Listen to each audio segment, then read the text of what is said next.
Il-Gvern huwa kommess li jgħin lill-investituri biex jiffaċilita l-innovazzjoni fil-pajjiż u nattiraw it-turist ta' kwalità. Il-Prim Ministru Joseph Muscat għal dan meta żar ix-xogħol ta' tkabbil li qed isir fil-lukanda San Antonio fil-Qawra li hi parti minn katina tal-lukandi tal-Grupp Seabank. U għatenna li anke fl-industrija tat-turiżmu sissien huma l-ħaddiem fuq naħa u l-investitur fuq in-naħa l-oħra.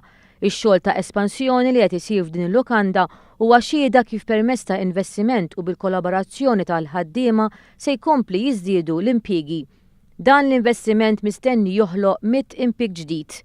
Il-Ministru għat-Turiżmu Carmen Ovella qal li l-Gvern huwa kommess li jiġġenera l-impjiegi. Buġibba hija post li tattira ħafna turisti, prinċipalment imħabba l-fatt li hawn numru kbir ta' sodot u ħafna lukandi. U tiġġenera ħafna xogħol f'dil erja mhux l-erja ta' Buġibba biss imma fl-erja tan-Nord.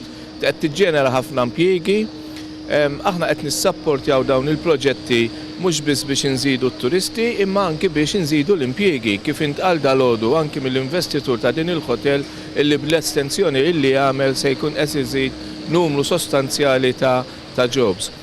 Il-lokalità ta' Buġibba kienet traskurata mill-amministrazzjoni preċedenti u kien għalhekk li l-Gvern beda jagħti spinta li tramuntana tal-pajjiż biex kemm jista' jkun jisfrutta l-potenzjal li joffri s-settur tat-turiżmu. Il-fatt li Buġibba għal xi snin kienet mitluqa mhux xi sigriet jafa kulħadd u għal ħsieb tal-Gvern tagħna illi nerġgħu nirrestawraw lil Buġibba għal prestin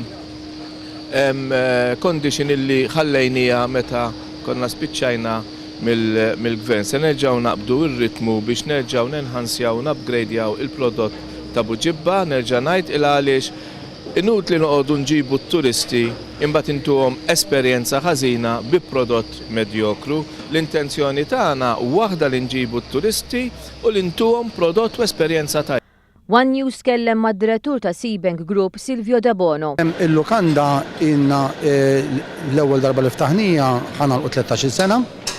Issa ddeċidejna li nagħmlu refurbishing minn 300 kamra ħatitla kważi 500 kamra b'investiment ta' 28 miljun. Naħseb li importanti ngħidu wkoll illi aħna l-istess grupp jopera Seabank ukoll u f'dan l-aħħar sentejn sa nkunu investejna 68 miljun. Is-Seabank Group investa 28 miljun euro f'dan il-proġett. L-iżvilupp li seħħ fil-lukanda San Antonio huwa ta' 485 kamra li jinkludu 78 appartament b'aktar minn 1400 sodda mqasma fuq 8 solari.